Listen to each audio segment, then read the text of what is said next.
And the tests are done for this year, the 2019 preseason testing in Barcelona. Welcome, guys. My name is Tomas, and welcome to my second podcast. In this podcast, I'm going to do the second big report, the full report.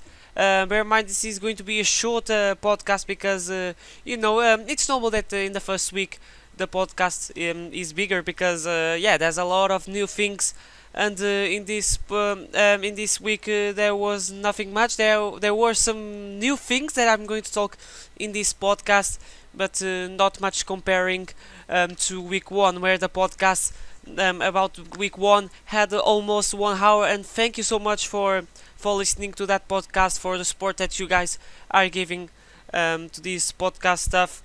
I'm looking forward to invite people to that are inside the F1 community to participate on the podcasts, but I'm going to think on that later. But if you want, if you have interest to participate on a podcast with me, send me an email on a DM on my Instagram. That calls the same slider. On Twitter, that is the same username. And maybe I'll think of that, because in terms of schedules with me to do videos and podcasts, it's more on lunchtime, not on the end of the day, because I don't have time for this. But yeah, let's focus now on and another thing.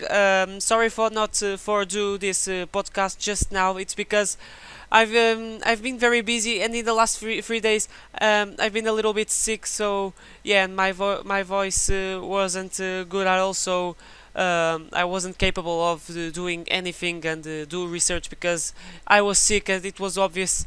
But here I am doing this podcast for you guys. So yeah, once again, sorry for being a little bit late for this. Maybe it's already an old subject, but I did the week one, so yeah, I think I have to do the week two, because I think you guys are counting on me earlier or later. So and another thing, this podcast is going to be available on SoundCloud. I'm trying to put on Spotify. So people ask me why I didn't put on Spotify, because they use Spotify, and it's better for them to see the to listen to the podcast on Spotify. But I'm going to try to post on Spotify. I think I have to be premium, but I'm not entirely sure of that. But let's see what I can do, and I'm going to try to put on Spotify. This is the answer for the people that were asking me. So let's start with the podcast, shall we? A long introduction to this. So let's start with day 5, and I think we can start with Mercedes. They've been so conservative on week 1, and maybe they were so low on the order. They showed some pace on the penultimate and the last day, but in the first 2 days the pace wasn't there. I can say they were very conservative, always in the last positions, and maybe they were lacking a little bit of pace. So Mercedes, I think, worked a lot and bring a huge amount of upgrades for this week. So I'm going to talk about them. I did some edits to the upgrade parts, so for you guys to see better the analysis. That I did on Photoshop. The edits are not very well made. I'm not a master on Photoshop. Maybe I have to get better on that. But let's go to the edits. I'm going to try to not talk about much of the image with you, because there are some people maybe listening to this on SoundCloud. But if you are listening on SoundCloud, but maybe I recommend you to watch this on YouTube. I know at podcast is just to listen, but I think it's better to show the Mercedes and tell the changes to the car. So here we have the front wing of the Mercedes. Above we have the new spec. We can say the B spec of the Mercedes, and then below is the first version that we saw on week 1. So I think the difference in note as well. I think you can see in red and with some shadow. That is the side part of the front wing. So you can see that there is a little cut. You can see so above the front wings. Jesus, sorry.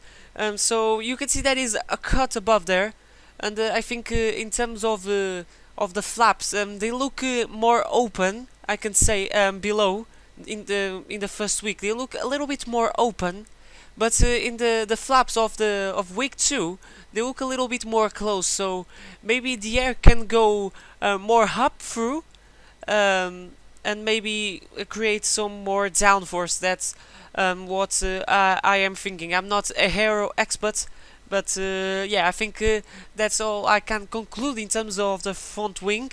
Um, so yeah, the cuts on the sides on the of the front wing. I was seeing when I was researching to this podcast.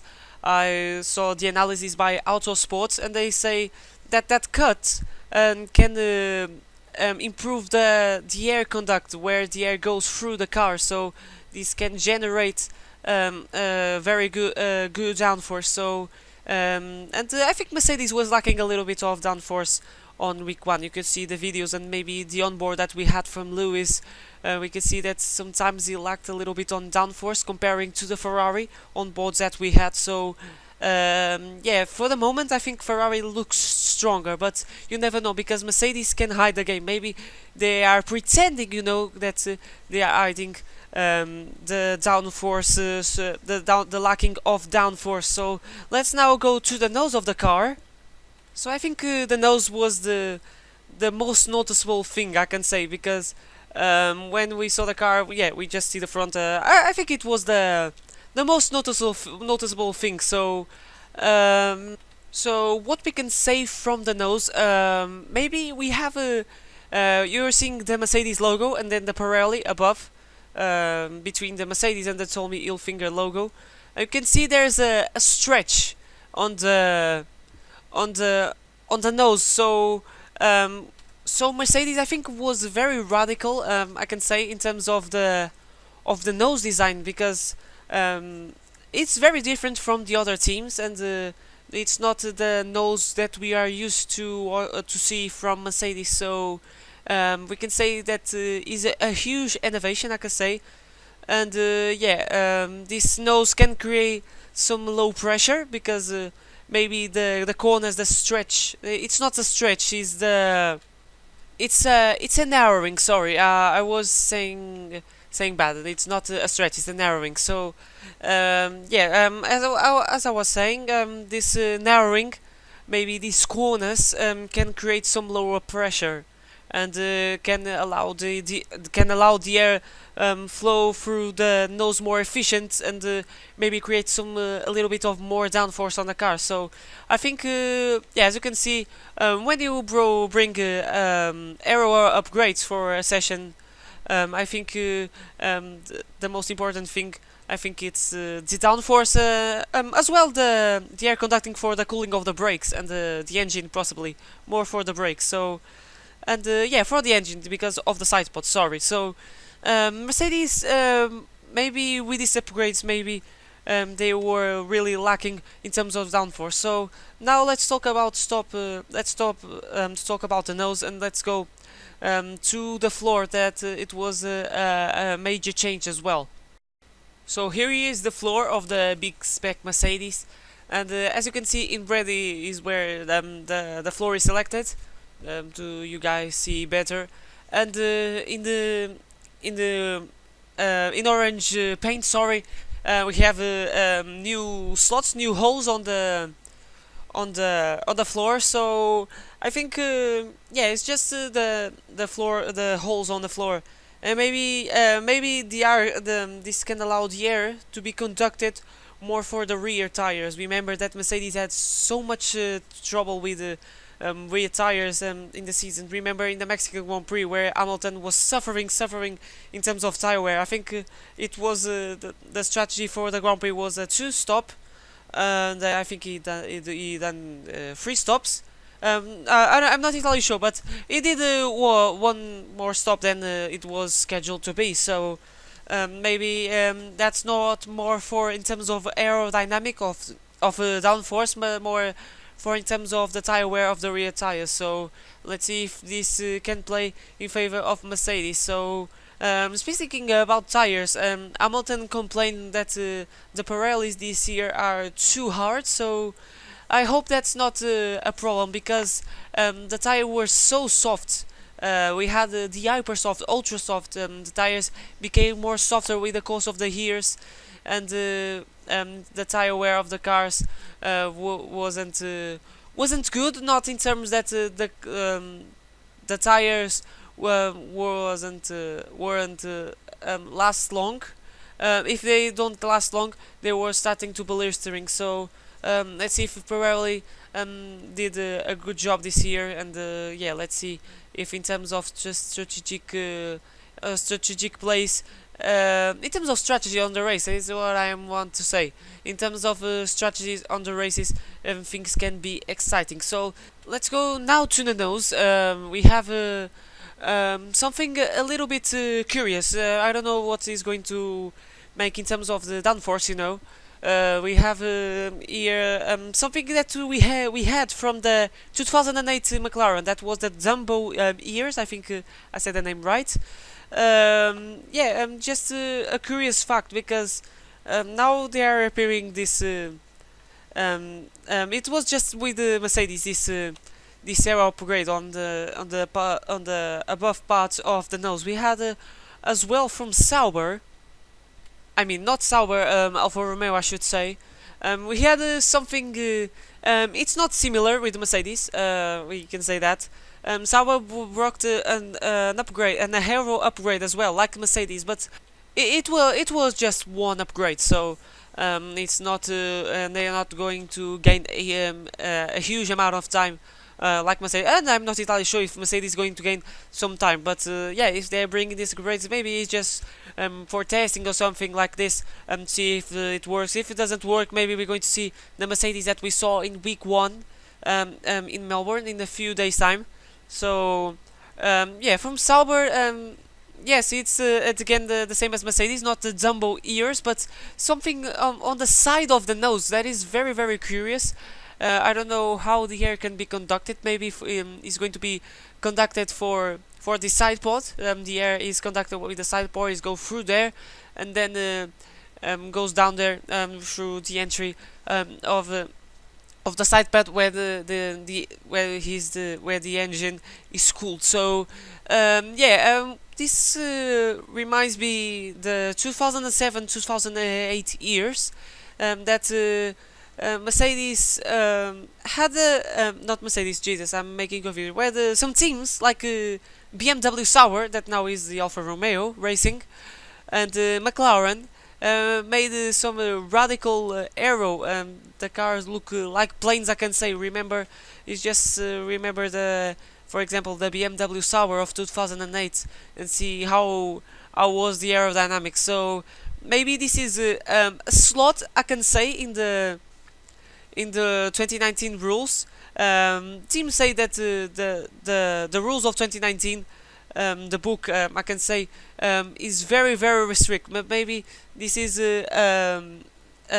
not on the regulation, and maybe this is going to be a solution to compensate the more simple front wings. That's I am thinking so, but I'm not entirely sure if that's true or not, because is the aero going to be once again very complex, and maybe can make overtakes more harder. I hopefully not, but maybe the problem in terms of overtakes was in the front wing, so maybe this is not a factor. I hope so. This is just my way of thinking. So let me know, you guys, on the comments, what you think of this aero upgrade. So let's talk about the upgrades that was from Mercedes and Alfa Romeo. The major ones, I could say. I think the other teams didn't broke anything for week 2. So let's start with day 5, shall we? So yeah, I already started. That was the upgrade. So yeah, let's talk about once again from Mercedes. Very down the order. Bottas in P11, Hamilton in P12. Bottas with only 7 laps done because he had some problems during the afternoon, and yeah, it was in his first lap of the afternoon, and yeah, the car just stopped, and it was in the garage almost the afternoon, and and he only done 7 laps on at the end of the day. Hamilton was the opposite. On the morning did 85, 80, 83 laps. Sorry, and yeah, it was a very good morning. But this um, makes me the question again. Mercedes is very far. Is this worrying? I don't think so. But in terms of simulation times, Mercedes seems to be, more slower than Ferrari, but it's not bad at all. Mercedes is not going to be, for example, I think slower than Red Bull or Renault, but yeah, I think the upgrades from Mercedes are going to encourage the team, because it's a more complex aero package, surely that they are going to find some time. So, and why are we worried about Mercedes being so down the order? It's because we are not used to it. We are not used to see Mercedes so far back. So I think Mercedes is doing a different game is here. So and Mercedes is very famous to hide their games. I can say to hide their strategies, to hide their true pace. I can say on preseason testing. I was used to see that in 2016 we see we saw the Red Bulls, for example, and the Ferraris going fastest on the free practice session, but then in qualifying that didn't happen. It was always Mercedes. It was only Mercedes on pole position, with the exception of the Monaco Grand Prix with Daniel Ricciardo. But yeah, focusing now on the day 5, and now we're going to the top marks of the session. We had a McLaren on the top once again with Lando Norris in P1. And yeah, it was at the end of the day. It was with C4 tires, the second softest tire at all, in low fuel. So yeah, we could say McLaren is not the fastest. Is clearly on the midfield, but I think it was just to get a feel of the car doing these qualifying runs, because McLaren did high fuel. They were very high on fuel, I can say. The car very happy doing race simulations. So yeah, I think it was just getting a feel for the car and do some qualifying simulations. And I think McLaren is doing very good in this preseason testing. I'm not talking about being the first place. It's going to be a top team, no, not in that aspect. It's more remember that McLaren had always issues. In terms of mechanical issues, and they were spending most of the day on the garage, and see McLaren doing a lot of laps. Maybe this is a good sign. So let's see if McLaren can do well this year. And yeah, now let's jump for the another two top teams. We have the Red Bull at Ferrari. So starting with Red Bull, an amazing start for Pierre Gasly. That was the guy that drove the Hobby 15. Doing all day with 136 laps done. So once again, and a very good day with a lot of laps done. So prove that Honda is putting their components to the limit. And yeah, I think Red Bull in terms of engine is doing very good. I think they have a good chassis. So if the engine is good, is reasonable, much better than Renault, maybe we can see Red Bull on top. But watch out for Ferrari. I think Ferrari is going to be a strong candidate for the title. Red Bull, I'm not entirely sure, but who knows? Probably it can be a surprise. Let's see. Talking about the prancing horse, well, they swap places this week. We had Leclerc on the morning, with not many laps done for Leclerc, only 29, but then Vettel did long runs with 81 laps done. He was just going to the pits for tires change. So, and they both use C3 tires to make their fastest time. So Ferrari doing okay. It was an okay day. Things going pretty smoothly in this week too.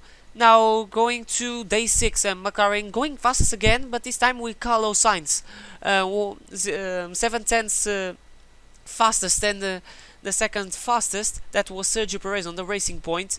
And yeah, should we take McLaren serious? No, it depends of the serious, because no, if we're saying serious they're going to be on the front, no, but they can be a good midfield team, I think that can be serious. Or maybe these qualifying runs that McLaren are doing is just give that confidence boost, So I think yeah, it's just. But McLaren can do well this year once again. So let's not lose hope for the working team. Comparing the times with Carlos Sainz and George Russell on the Williams, we can say that in the average laps in terms of race simulations. For example, I'm going to give you the example on the C3 tire. Um, Alfa Romeo did a 23.2, and for example, Williams did a 26.3. So that's 2 seconds of deficit. So that's a lot of time for Williams. And according to Autosport, the rank of the teams by seeing the race times and the qualifying times say that Racing Point is the 8th fastest team, the 3rd slowest team. So Racing Point, I think they have a huge mountain to climb. So, but let's see. Racing Point now has the new boss that is Lawrence Stroll, and he has a lot of money. So maybe he can. Force India had always good. Force India, yes, had always good engineers, but. The lack of money stopped them for doing as many upgrades as they wanted. So maybe in the next year in 2020, or maybe in the second part of 2019 season, we can see a more stronger Racing Point. But for now, I don't think so. So Alfa Romeo, very a lot of qualifying laps. I think in the C5 tire, sorry, and in low fuel. So and yeah, talk about the new aero upgrade. So this shows that Alfa Romeo is working a lot in terms of qualifying simulation. So Alfa Romeo maybe is a qualifying car, it's very good for qualifying, but in the race, I mean, it's good in terms of race simulations. Um, Talking about the front teams now, we had Ferrari that didn't start the day very well. Sebastian Vettel having a crash at San Free and doing a wheel gun failure. I think, yeah, it was a wheel gun failure. And then Charles Leclerc did not many laps, so it was a bad day. They lose a lot of time. The most frustrating day of all testing for Ferrari, so it was very unfortunate. So now talking about Sergio Perez, P2 with the C5 tires, but Racing Point still not happy because they say that they don't have mileage they want. That the number of laps they want, they wanted to do more laps. So this looks that Racing Point is very ambitious. So is this a good sign that Racing Point can do well? But in terms of times, Racing Point is not that good. They are a little bit down the order. So I think in the beginning of the year, we're going to see a Racing Point, not a Racing Point like we used to see the Force India in the 2016 or 2015, where we're always constantly on the points. It was a good midfield team, the Force India in that time. But like I said, we're not going to see a strong Racing Point in the first stages of this season. Because it's a new team. They have to try new things. I think my train of thought is right. But now they have a new boss that is all Australia, has a lot of money, so this is going to allow that Racing Point is going to develop much more than Force India. So yeah, watch out for Racing Point, but not for now, more for the second half of the season, where teams are going to have the mid-season testing in Hungary, I think. So yeah, let's see what Racing Point can do of the course of the season. Is one to watch. So heading to day 7, yeah, Ferrari fastest again with Charles Leclerc with 6 tenths up. So yeah, Ferrari back to their normal positions, with Charles Leclerc. And yeah, Ferrari performed very well on the C2 tires. That is the second hardest tire of all, but the fastest time was done with the C5 tires. So a lot of teams in this second week doing doing qualifying runs, qualifying simulations. So this can show that teams are more confident with the cars, and yeah, that's normal. In week one, we are not used to see almost everyone doing qualifying runs in the same day. So this is a sign that teams are more confident with the cars and they are pushing even more to the limits. Remember when Gasly, I think he crashed. Yeah, it was this week he crashed. I think. Yeah, it was in this day 7. Sorry, Gasly it was pushing, but yeah, it touched the grass and it crashed. I'm going to talk about a little bit of Red Bull further on, still in this day. So yeah, Gasly's crash, and in the first week as well, but now in the second week, talking about the second week. I think Gasly's crash showed that he was pushing, and he's not the only guy that is pushing. Almost everyone is pushing. So yeah, this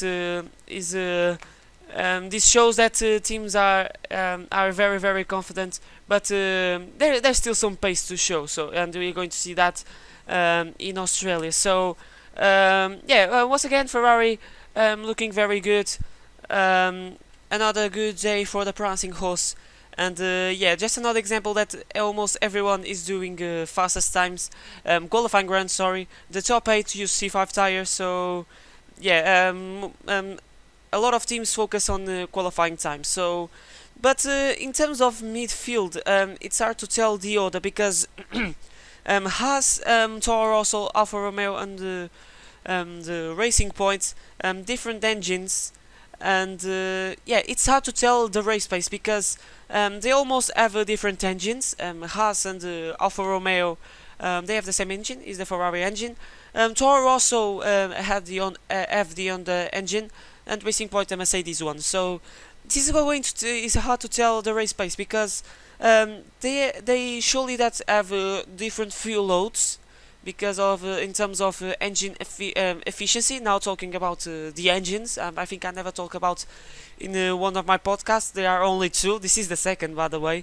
So and remember, according to the new rules, we're going to have 5 more kilos than last year. So this is can allow the drivers pushing and not do maybe a little bit of lift and coasting. But this part of not to lift and coasting and fuel saving, I'm not entirely sure it's going to be for everyone because, for example, Mercedes drivers, I think surely that Mercedes drivers and Ferrari drivers, not just Mercedes and Ferrari, foreseeing Williams, all the cars powered by Mercedes and Ferrari, definitely probably not going to do lift and coasting because their engine is very very efficient. In terms of straight line speed, they are very equal. But in terms of Honda and Renault, things are not like this. They are less efficient. Sorry, according to the things that last year. And let's see if they improve the engine. If they don't improve the engine, they are going to be the engines are more thirsty, and they are going to be more heavy to the race because they are going to carry much fuel. So. This can be a disadvantage in terms of engine, not just now in terms of straight line speed, but in terms of race performance because they're going to do lift and coasting, going to be much slower. So this is a little bit worrying because the objective of this rule was allow the drivers push, but this can create some more distance between the teams, like we had in the past few years with Formula One. That was Mercedes, Ferrari, and Red Bull. And but then we had the Formula One 1.5 with the rest of the teams, the best of the rest. Remember that. So now let's forget this fuel situation and let's go to the Red Bull. So yeah, Gasly crashed and yeah, it was the most frustrating day. But Gasly was running with 3C tires. But it wasn't capable to match the Ferrari with this compound. So maybe this shows that Red Bull has still a little bit to climb to reach the Ferrari. So yeah, I think I'm not expecting Red Bull to be on the top already in Melbourne. So by the looks of it. So let's jump to Mercedes. So Hamilton in the morning and Bottas in the afternoon. And Bottas did race simulation. Mercedes always do race simulations and very conservative, but they were very consistent with the C2 compound of tire, and this is very encouraging because remember that Mercedes is very good with the hardest compound of tire. Remember, in the past few years, Mercedes was the best in terms of medium tires. That was a white tire. So yeah, Mercedes, as always, good with the hardest compound of tires. It seems like so. They are more closer to the front in terms of long runs. So Mercedes being down the order, it's not the true performance of them. So and this shows a good step, and they are in the game. So, but in terms of race pace, they are very equal with Ferrari, and in the softest compound of tires, Ferrari looks stronger. So they are very equal, like the last year or in the 2017. Okay, then the 2017 they were slightly better. So they are. It's like 2018. They are very equal. So it's going to be very hard to know who's going to be on the top. Now going to the last day, the day 8, talking about Mercedes still now in the last day of preseason week 2. Mercedes show more pace, like in week 1. In the last day, Mercedes show more pace. They were second and third with Hamilton and Bottas respectively, and Hamilton only 3 thousandths of a second of the fastest time. That was Sebastian Vettel with a 1:16.2, and yeah, Hamilton with a 16.2, but 3 thousandths of a second slower than Vettel. So this shows that Mercedes show their pace. Maybe this is their true pace. How things are going to be in the beginning of the season, because yeah, in terms of race simulations, Ferrari seems stronger than Mercedes.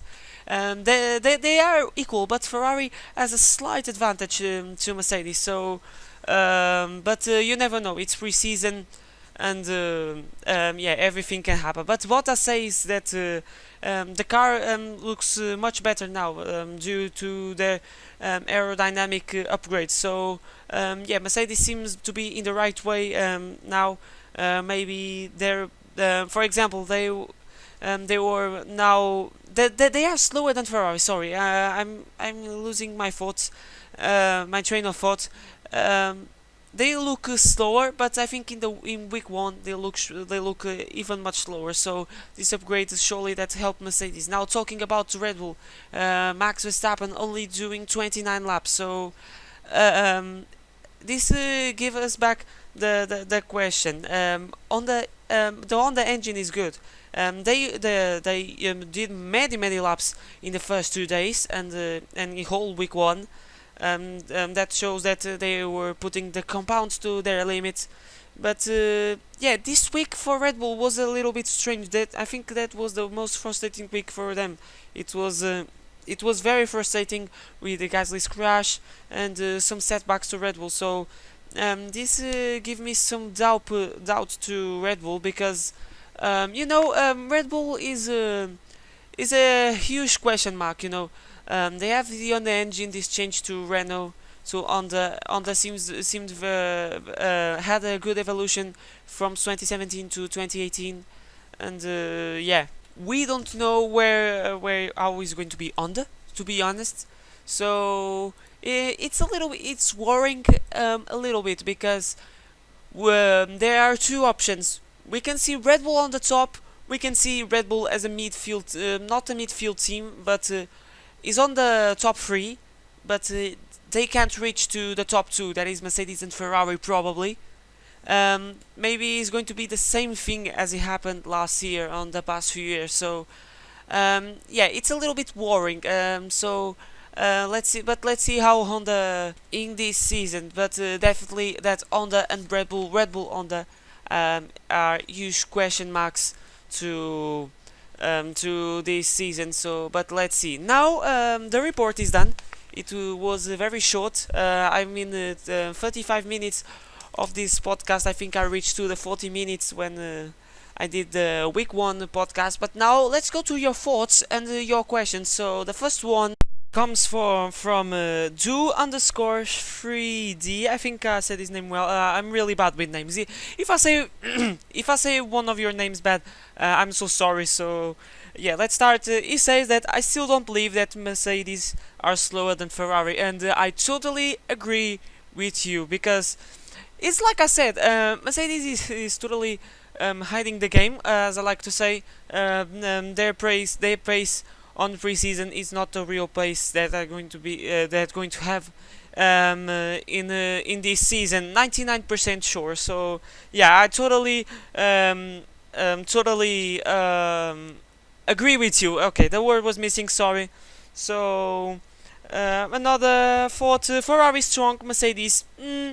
Alfa Romeo good. Okay, yes, Ferrari very strong. So Ferrari surely, almost surely, because there's no certainty in Formula One. Everything can happen. Yeah, Ferrari. It's very strong. Race simulations, qualifying simulations. I thought Ferrari more stronger in week one, to be honest. In this week two, it was a little bit. Ferrari was a little bit more weaker, I can say. So Mercedes, yes, it's meh. You right, meh. Yes, Mercedes a little bit down the order, but once again, is not that true pace. And Alfa Romeo, yeah, it's good, but I thought Alfa Romeo more impressive in week one. They did a lot of laps, especially with Giovinazzi in day four. So it was more than 130 laps or something like that. So yeah, Alfa Romeo can be a positive surprise for this year. So now comes a thought from Tal Boy Z. Jesus, this name. Sorry, mate, if you're listening to this. He has a very interesting thought. Knowing how well Ferrari did 1/10, 2/10 behind last year, I'm worried how well they do with the 3/10 ahead. This is a very good thought, I can say. Ferrari wasn't always on the top, and if he was on the top, it wasn't by a huge margin. Okay, in the last day, Mercedes was only 3,000 behind Ferrari, but in general, Ferrari was from in general 3/10 ahead of them, and in the last year, Ferrari did very well.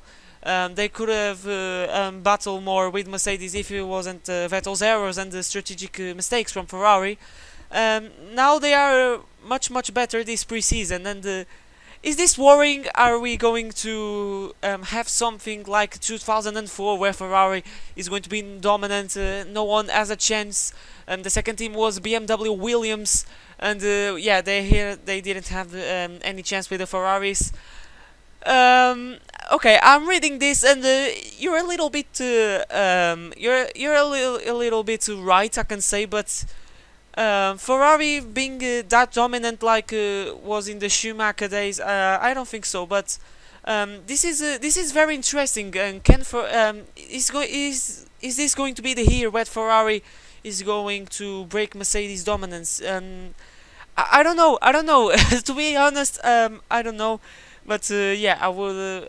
I wish. I wish that Ferrari would break Mercedes dominance. But now let's go to the last thoughts. Not about the teams, but about Formula One TV. Sad that was not full coverage, and yeah, I was so sad that we hadn't coverage on week two, because the TV coverage helped me in a certain way to to to make my reports, because we saw all the mistakes, the onboards. I could take a more detailed report. So yeah, it was very unfortunate. So yeah, that was all your thoughts. So thank you so much for sending me to me. I didn't read all of them, because there are a lot. But who knows? Maybe one day I can read one of your thoughts. So thank you for your thoughts and for your questions. So let's now go to the questions, and the first one comes from Johnny Monaco, and he says, which midfield team would you like to see do well this season? I think I received this question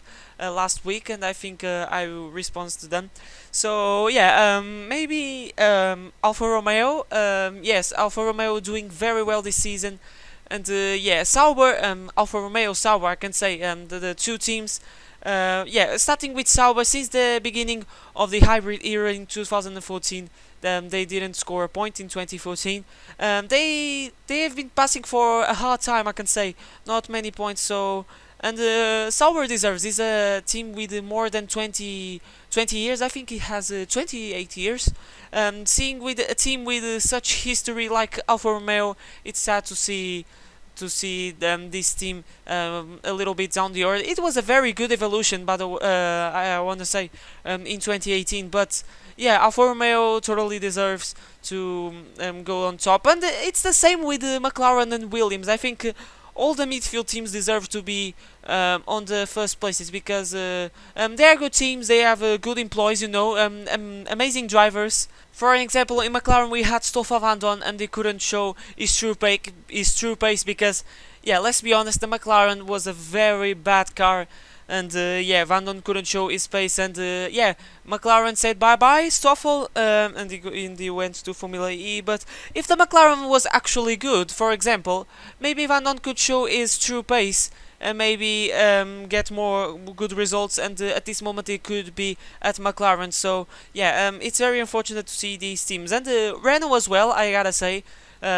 See, Renault have been doing a lot of improvements. Remember, in 2016 they scored 8 points or 10 or something like that, and in 2017, 2018 they've been developing, and the evolution of Renault have been massive. So yeah, I think I wouldn't be surprised if I see Renault in the top places. For example, in the second half of the season when they should bring more upgrades. So let's go to the other questions. Which rookie will finish the highest in 2019? Okay, this is a very good question. What are the rookies? We had Albon, Giovinazzi, and yeah, I think that's all the rookies. Oh, we have Russell, and yeah, I think in terms of rookies, oh, we have Lando Norris. I'm forgetting, and yeah, in terms of rookies, I think it's all done. Yes, they're all the rookies. Sorry if I'm forgetting one. You know, it depends of the car. For example, we have George Russell, that is the Formula 2 world champion. So he was the best in terms of Formula 2. One of his rivals, Alex Albon, is on the Toro Rosso, and technically the Toro Rosso is stronger than the Williams. Sorry. So probably Albon, that finished behind Russell in the Formula 2 championship, probably is going to finish ahead on the Formula 1 championship because of the car. In Formula 2, we can see the true talent because the car is the same, it's a Formula 2 car are the same. They are Dallara chassis. Okay, the engine, I'm not entirely sure what brand is it. But yeah, who will finish the highest? I think it depends the car, mate. Probably I'm thinking now on Giovinazzi because, yeah, Alfa Romeo doing so well this preseason. Maybe we can see between these three teams the best one. These four teams, McLaren, Williams, and Toro Rosso. And these three teams, Jesus, I'm making confusion. And yeah, maybe, yeah, it depends of the cars. Maybe the strongest car is where we're going to see the best rookies. So next question. Do you think there's a chance for the midfield to battling with the top three teams? Yes, Renault. Totally. I think Renault. I think is going to be the only team, in my opinion, that is going to have the chance to battle with Mercedes, Ferrari, and Renault, because once again, Mercedes not Renault is doing an amazing evolution of the course of these couple of seasons. And yeah, they've been a little bit down the order on this preseason, but yeah, it's like Mercedes, mate. Mercedes is hiding the game, and Renault surely that is hiding the game. They have something that we don't know. So yeah, probably we're going to see Renault sometimes, not every race, but sometimes battling with these three teams probably. So next question, do you reckon Williams will destroy Kubicek's comeback and Russell's chances further on? Okay, yeah, Williams' situation is not good. I gotta say, Williams is not good at the moment. Race simulations, what we can see from race simulations is the Williams is the worst car, and if they have 32, I think it's the name of it's a 32, I think so.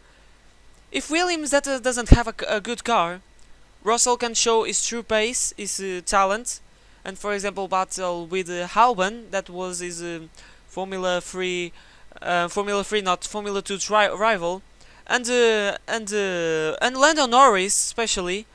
Yeah, Russell can show anything, and as well for Kubica. Kubica is very talent.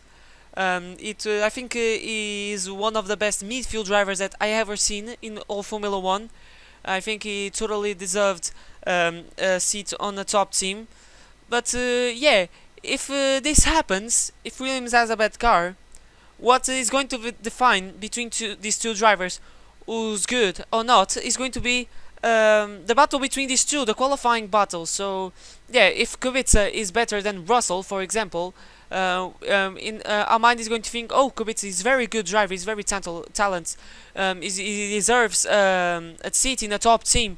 And we're going to say Russell is not good. Maybe it was good in Formula 2, but in Formula 1 the story is not like that. And we are taking bad conclusions because these two drivers are very good. So yeah, if Williams is a bad car, they're not going to show their true praise. And can destroy it?